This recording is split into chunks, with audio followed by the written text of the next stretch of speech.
name is Stan.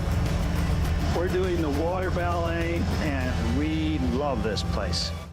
Next Jeopardy! He's flying high with over $80,000. The students used to call him Clark Kent. Will he soar into the Tournament of Champions? Let's make it a true daily double. Jeopardy! Monday to Saturday at 7:30 on CHEK.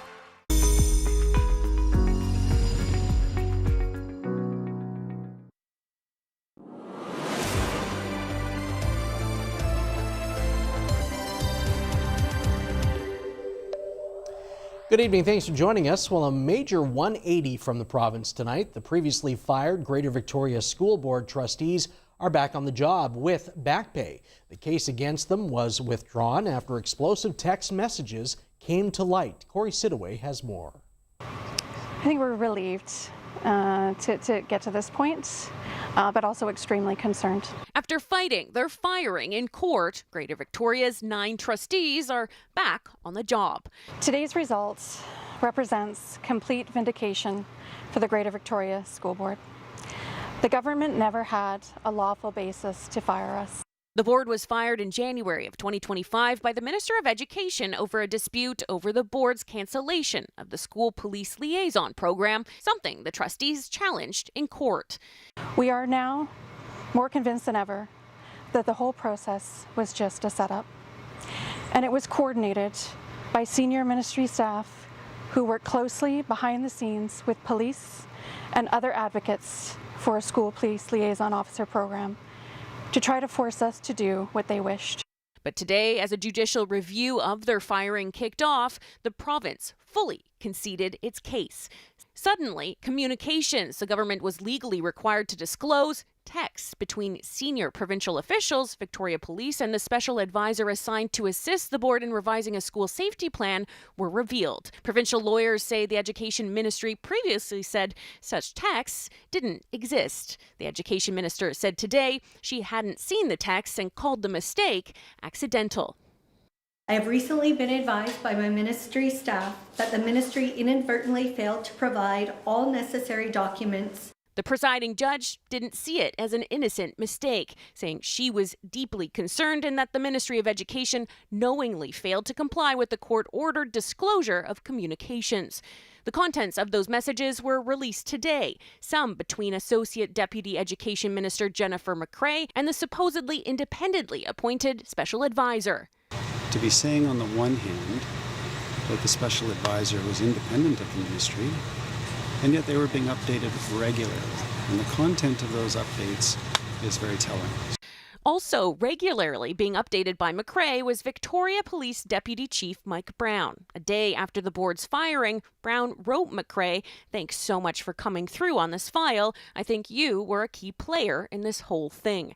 Brown announced his retirement earlier this month. As these texts became public, the province withdrew the entirety of its submissions and quashed the order that dismissed the Victoria School Board in the first place, reinstating the board with back pay, even agreeing to pay the entirety of their legal fees, a cost to taxpayers that doesn't right now have an estimate. The trustees, who are back on the job effective immediately, say this fight is far from over. We deserve and demand explanations and answers as to how all of this happened and why. The board faces an election this fall. A motorcyclist has died following a collision with a semi-truck early this morning in Ladysmith. RCMP say officers received reports of the collision before 5 on the southbound lanes of the Trans-Canada Highway at Timberlands Road. The 40-year-old was pronounced dead at the scene. Police say the investigation is ongoing. Well, Saanich Police says search warrants at a home on Duplin Road and a storage locker led to a recent drug bust that seized about $55,000 worth of illicit drugs. A significant amount of stolen property was also seized, including heat pumps, generators, and lawnmowers, worth about $25,000. The owner of those items has been identified. 2 people have been arrested and released. Drug trafficking charges are being recommended. Well, Western Canadian premiers are meeting in Alberta. The focus is around trade and nation-building projects, but there's no shortage of chatter around pipelines and separation. Here's Ollie Herrera. It's day one of an annual meeting between premiers from across Western Canada. In Kananaskis, Alberta, the leaders are expected to talk trade, the economy, energy security, defense, and nation-building projects. I'm seeing Premier B this weekend. It might be a little awkward. But like how Alberta Premier Danielle Smith describes it, some things may be needed to be ironed out. In recent weeks, tensions have brewed between BC, Alberta, and the federal government. Nearly 2 weeks ago, Smith and Prime Minister Mark Carney signed an MOU inching closer to an approved national pipeline through the West Coast. Under that agreement, shovels could be in the ground by next September. These milestones bring us significantly closer. It was good news for Alberta, but it left a sour taste in the mouth of BC Premier David Eby, who wasn't involved in that MOU. He said Ottawa was rewarding Alberta's bad behavior. Some of the biggest fights you have are with your own family members. It would be a surprise if things cooled down. But Camosun political science instructor Dan Reeves says a two-day meeting won't be enough to clear the air. He says although BC wasn't involved in those talks, the feds have to make their next move carefully. They need BC on side. If BC is really opposed, that's a dangerous political game for Carney in the future elections. Tensions are also rising from a question that Albertans will have to answer this fall. What we're asking is, do you want to remain in Canada, or do you want to commence the process that would lead to a binding referendum? Reeves says Smith is playing a dangerous game. She's playing with fire, and whether she sees it or not yet, I think the Prime Minister notes it, and I think the other premiers note it. Carney today comparing the referendum question to Brexit. That is a very dangerous bluff. That is a very dangerous bluff.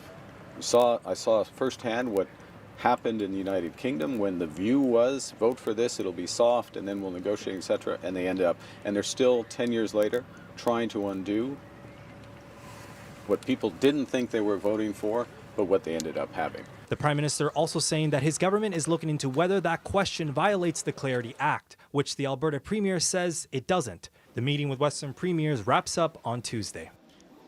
I declare the motion defeated. Well, the majority of the House of Commons voted against a non-binding motion today calling on the federal government to take action to protect private properties from First Nations land claims. The Conservatives introduced and voted for the motion, while the Liberals, NDP, and Bloc Québécois all voted against it.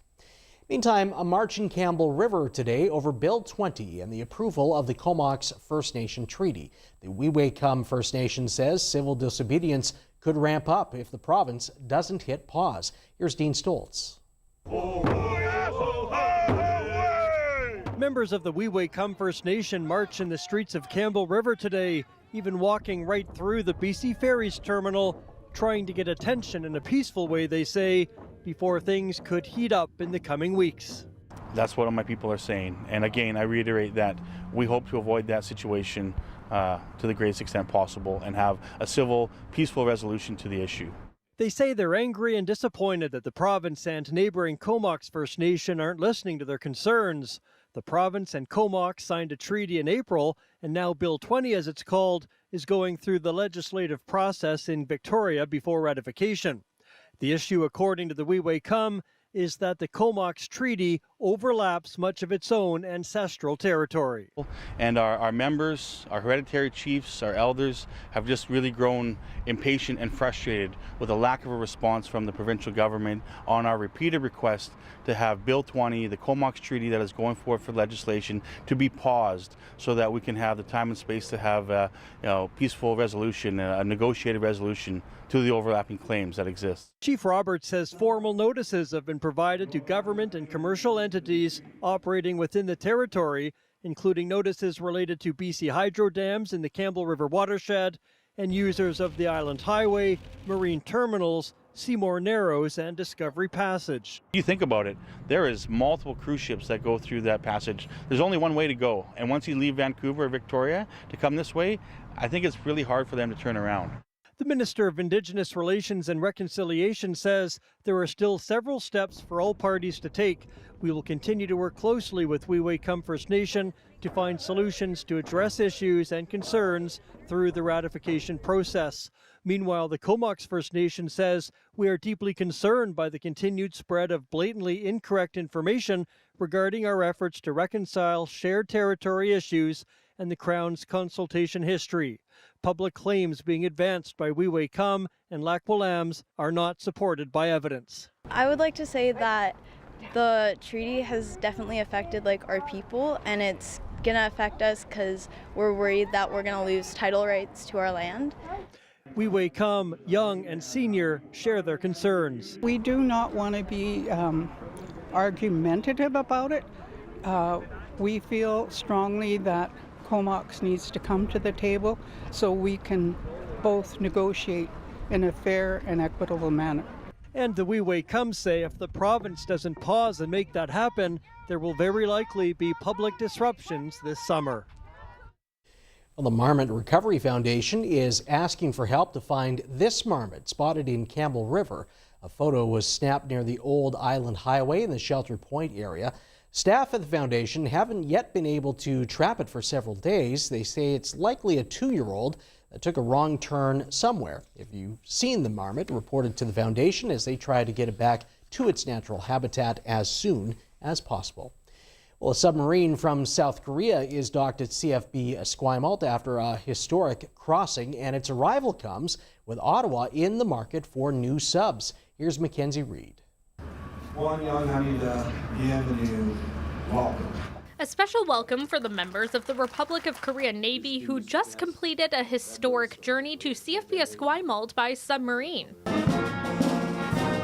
Today's ceremony is honoring the sailors who traveled 14,000 kilometers to get here, the longest transit in South Korean submarine history, to participate in training exercises with the Canadian Navy. It is an incredible opportunity for our sailors to learn and also to share their knowledge of life under the sea. Some of that training already started when the South Korean submarine picked up 2 Canadian sailors in Hawaii on its way here. One of our officers who, as she left the Korean ship, was asked, "What did you learn?" And she said, Canada needs new submarines. Which is convenient timing, as the federal government is investing in 12 new submarines to replace its aging fleet, 6 of which will be based here in Esquimalt. We have already started the infrastructure upgrades right here in Victoria and expect to spend over $10 billion over the next decade in building the new jetties, the new schoolhouses, the new warehouse, the new main facilities we need for that larger Navy. Canada currently has 4 submarines, but only 1 is working. The federal government has put out a multi-million-dollar bid for replacements, which has been narrowed down to 2 competitors, the South Koreans, and another bid from Germany and Norway. The German submarine is used by some NATO allies. Representatives from the South Korean bid say their subs are bigger, providing more space for the crew. The submarines are all built to the same sort of specifications to doing what they need to do. They need to be quiet, they need to have lethality, they need to stay undetected, and so they'd be similar in that case, but this one is a much bigger submarine with respect to what it can do. But this procurement isn't just about the ships. Both bids are also offering billions of dollars in investments in the defense industry, other industries, and the federal government. Once Canada makes the purchase, it will also bring hundreds of workers and new Navy recruits to the base. For our community, it's going to mean economic development. It's going to mean more people wanting to live here. It's going to be incredible for growth in our community. The Prime Minister is expected to make a decision on what submarines Canada will purchase by the end of June. I'm Ed Bain. Your full island forecast is on the way, but first, here's a look at weather around the world. 31 in a mix for Budapest today. Over in Greece, Athens hit 28 in the sunshine. And a 21-degree day in clouds and sun for Santiago, Chile. Weather around the world is brought to you by ComSense Cabinets. Designed for your space, built for your life. Got no movement. Negative contact. Cold Case. Weekdays right here on CHEK. It's Vintage Hot Tub's 48th anniversary and the Victoria Day Factory Sale. Triple dip on big factory-sponsored savings. Enjoy the ultimate wellness experience every day with jacuzzi, hot tubs, and Sundance spas at 20 to 25% below retail. Plus, swim spas, infrared and red light saunas, jacuzzi massage chairs, and cold plunge tubs. It's all stress deductible. Go to VintageHotTubs.com.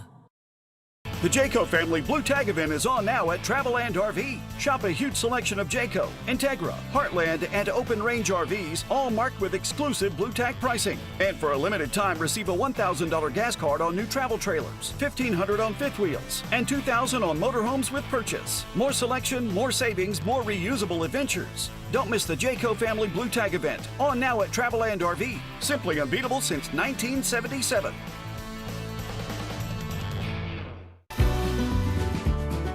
Atlas was started by my grandpa 58 years ago, and my dad and I currently run the company together. Dealing directly with us, you're not dealing with a big box store, you're going to pay the same amount, and we are able to give our customers the best experience possible. It starts with a meal, a small moment that opens the door to shelter, housing, addiction treatment, employment, and purpose. Our Place is the pathway from surviving to thriving. Donate today at ourplacesociety.com. You navigate your global life without a second thought. Morning here, night there, and still finding time for Bhangra and Bachata. Your life connects everywhere at once. Sending money should feel just as seamless to yourself, your family, and your business partners. Remitly was built to keep up with your global life, so you can navigate all your worlds knowing your money is right there, or there, where you need it to be. Remitly, trusted by millions to send billions worldwide. Dive into adventure with Prince of Wales. Experience the trip of a lifetime watching orcas, humpback whales, and more. Book now, only at princeofwales.com. Burger King Canada invited fans and skeptics to try their elevated Whopper, new fries, new nuggets, and new onion rings. Not what I remember. This is actually really good, man. Told you. It's so good. Mm-hmm. Burger King over everything.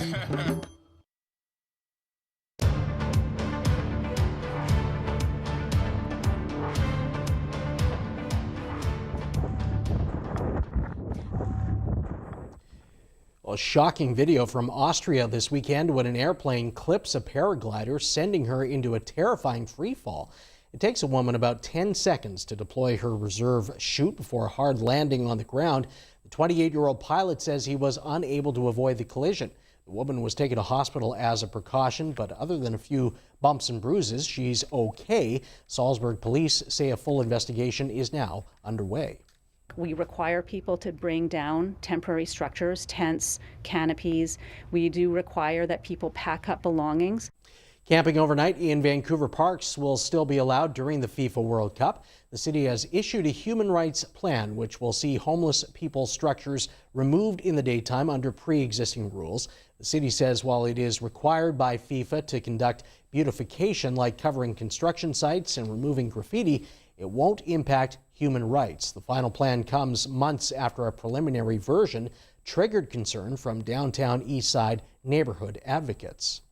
Well, the Vancouver Island Helicopter Company will be part of Canada's new federally funded fleet aimed at boosting wildfire response across the country. The federal government announced it will invest $316 million over 5 years to establish a national aerial firefighting program.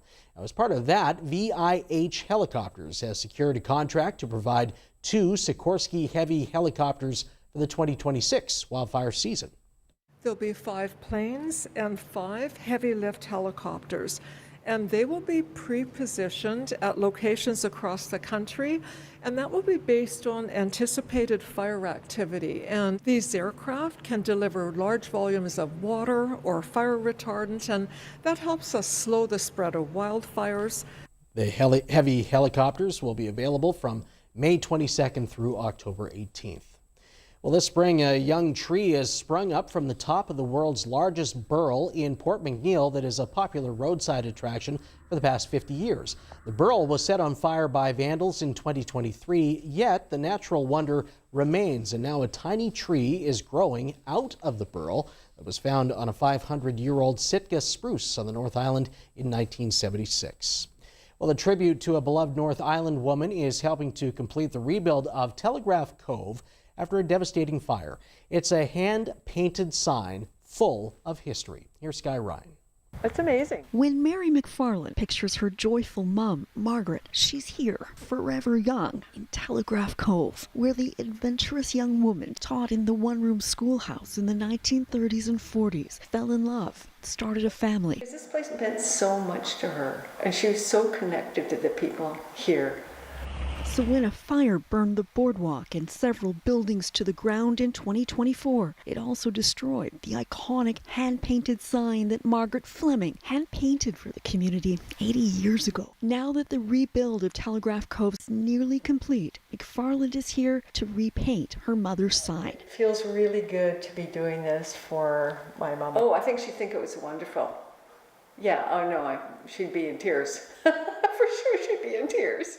That's what represented Mary's mom to us in this place, you know. That's where the sign will go. Up along there. Can't wait to get it up. That's what it is. We got to get it up. Gordy Graham and his wife Marilyn are the original builders of the Telegraph Cove Resort and are now rebuilding it to look just as it was, down to the last detail. I'll be happy when it's done. I know. It's all what matters. I mean, it's to get it finished and get people in there. According to Graham, this spring is the busiest start to the tourist season they've ever seen, as people come from across Canada and the U.S. to experience Telegraph Cove. Scott Gerdner and his wife traveled here from Oregon. It looks beautiful. They've done a great job keeping that historic feel to it, so we've really enjoyed being here. The reconstruction of historic Telegraph Cove is expected to be completed by June 30th. Totally amazing. I mean, this is huge, and they're doing it all the way it was. That a young Margaret, right down to the sign that Margaret Fleming painted for this place that she loved, and now will never really leave.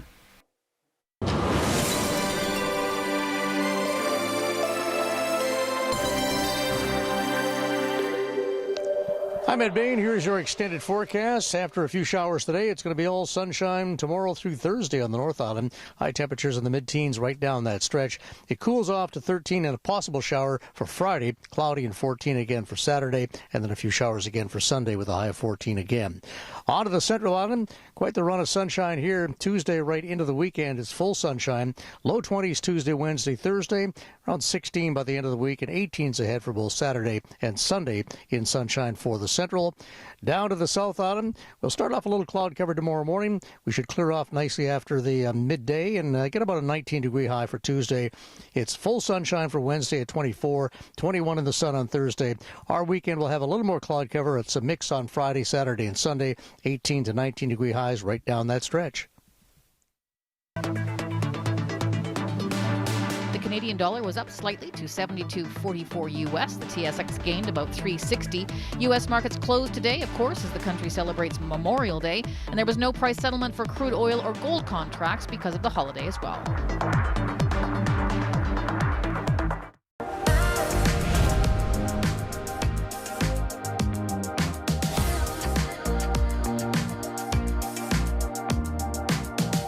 Imagine offering your guests more than a stay, a place they remember for a lifetime. A 100-year insulated log cedar yurt from cedaryurts.com isn't a tent. It's real walls, real windows, real comfort, built to outlast the rest and elevate every property it touches. Not cheap, because legacy never is. Now is a great time to help you set goals to help you reach financial success. Maybe you want to reach that success by making a few updates to your home. Or anything else you've been dreaming of accomplishing. A Capital Direct FlexiLine can get you there. How would you use $80,000, $280,000, or even $2.8 million? For your best financial health, choose FlexiLine Fitness from Capital Direct. Call us today. CapitalDirect.ca. Before this happens to you, bring your boat back to life with Sherwood Marine. Sherwood Marine Center has select Suzuki outboards priced to move. Save up to $1,500 or get financing as low as 0.99% on motors over 30 horsepower, plus a 6-year warranty, and additional discounts on older stock Suzuki outboards. Repower your boat with Suzuki, the ultimate outboard motor. Visit Sherwood Marine Center on Oldfield Road at Keating Crossroads, because life's better on a boat. Yeah, I hear you. I stopped voting years ago. I read somewhere that they don't even count the ballots. Now, what was that for? I had to fact check you because you were spreading misinformation. This is why we need credible journalists who fact check information before sharing it. Got it. I guess I will vote. Come on. Up we go. Can't even remember where I read that.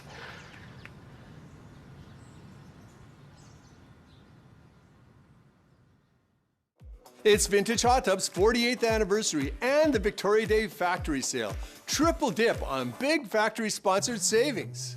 Enjoy the ultimate wellness experience every day with jacuzzi, hot tubs, and Sundance spas at 20 to 25% below retail. Plus swim spas, infrared and red light saunas, jacuzzi massage chairs, and cold plunge tubs. It's all stress deductible. Go to vintagehottubs.com.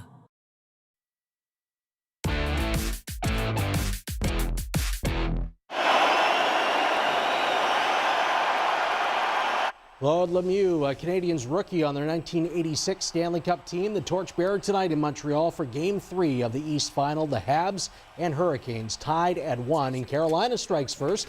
Shane Gostisbehere comes in from the line and left alone. He notches his first of the playoffs. Montreal returns fire, and Mike Matheson leans into a long wrister, posted in for his second, and a 1-1 tie. But less than a minute later, the Hurricanes' Taylor Hall jams home a loose puck, his fourth. And the visitors led 2-1 after one, but in the second, Cole Caulfield and Lane Hutson with a terrific give and go. Hutson finishes for his third, and they were tied again. Now, the Habs nearly won it early in overtime, but Nick Suzuki just misses on a breakaway. And at the other end, Andrei Svechnikov's shot gets through, and Carolina, the back-to-back OT wins, take a 2-1 series lead, winning 3-2 tonight. One of the reasons I think the Canucks chose Ryan Johnson over Evan Gould was the Sedin's familiarity with Ryan Johnson. Well, who are they really familiar with? They're really familiar with Manny Malhotra. Elliot Friedman on Donnie and Dolly, the team this morning, and the Vancouver Canucks looking to fill their head coaching position. And Friedman saying he has no doubts that negotiations are on with Abbotsford Canucks head coach Manny Malhotra, and there could be news in the next few days. Excited. He's really excited to get back with the team. He's really excited to push in this World Cup, to get himself ready. Well, Canadian men's soccer head coach Jesse Marsh says Captain Alphonso Davies is still in Germany receiving treatment for a recent hamstring injury and likely will not be ready for Canada's World Cup opener in Toronto on June 12th. Davies was included on Canada's 32-player camp roster, and Marsh says Bayern Munich and the national team are working together on his recovery. And congratulations to all the tremendous athletes who took part in the Victoria Ironman on Sunday. About 1,500 men and women from more than 30 countries converged on the capital for the grueling race that includes a 1.9K swim, a 90K bike ride, and a 21.1K run, a half marathon. And a tip of the cap to the 1,500 volunteers who made sure it was a safe and fun event. All the respect in the world for anybody who can do that. That's our show tonight. Thanks kindly for watching. Have a great night.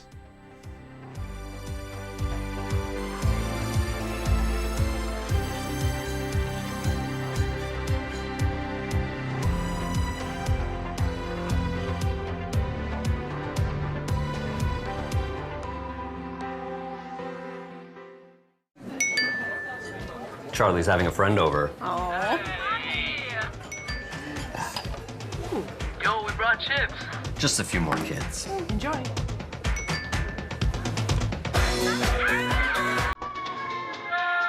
You know we can see you, right? Teens might not care if you protect your home, but we do. Claims-free homeowners save more. Just one of many ways TD Insurance helps you save. It's how we're making insurance more human.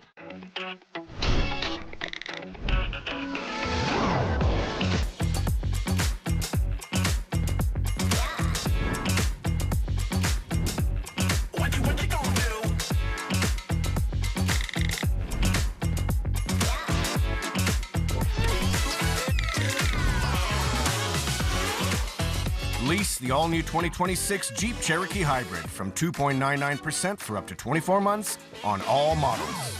At California Closets, every project is personalized, custom designed, and installed by true craftsmen. That's the California Closets difference. We call it practical magic. Get started with a free design consultation. We believe everyone should be able to access comfortable, quality dental care. That's why Quantum Dental offers transparent services and flexible financial assistance for patients from Nanaimo to Campbell River. Visit a Quantum clinic and see how we're doing dental different. Are you ready, team? Ready to outrun your trivia competition? That is a huge number. Where knowledge isn't power. Are you ready to catch her? It's survival. Don't stop me now. Let's get to it. The chase is on. Wednesdays at 9 on CHEK. We have to make the jury see it's murder. DS Brooks, this is DS Hawkins. First day. No dental records. No fingerprints. There's a whole world of difference between knowing it and proving it. Law and Order UK. Tuesdays at 8 right here on CHEK.